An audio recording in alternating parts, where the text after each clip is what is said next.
आज की कहानी की शुरुआत होती है एक ऐसे मोड़ पर जहां हर पल कुछ न कुछ नया और अप्रत्याशित होने वाला है।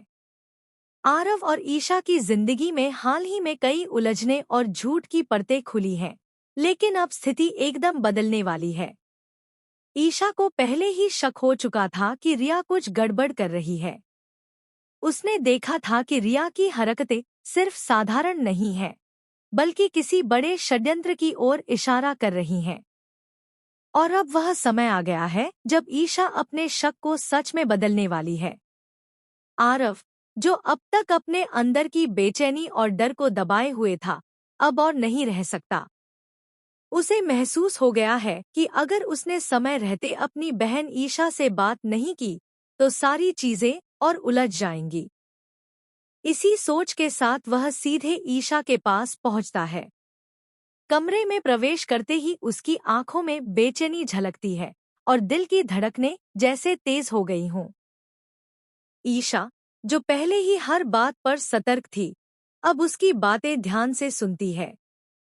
आरव धीरे धीरे सारी कहानी खुलता है कि रिया ने किस तरह उसे फंसाने की कोशिश की, कैसे उसने उसके साथ फोटो का झूठा खेल खेला और कैसे वह लगातार ब्लैकमेल कर रही है।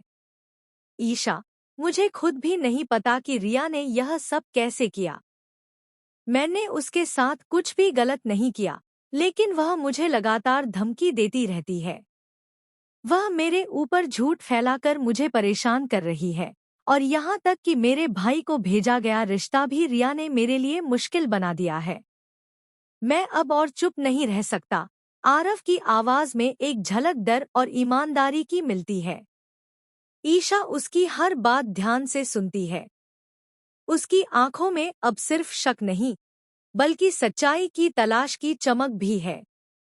उसे महसूस होता है कि समय आ गया है, अब रिया का असली चेहरा सबके सामने लाना होगा। और तभी आरव कहता है, मैं सिर्फ काव्या के साथ ही शादी करना चाहता हूँ।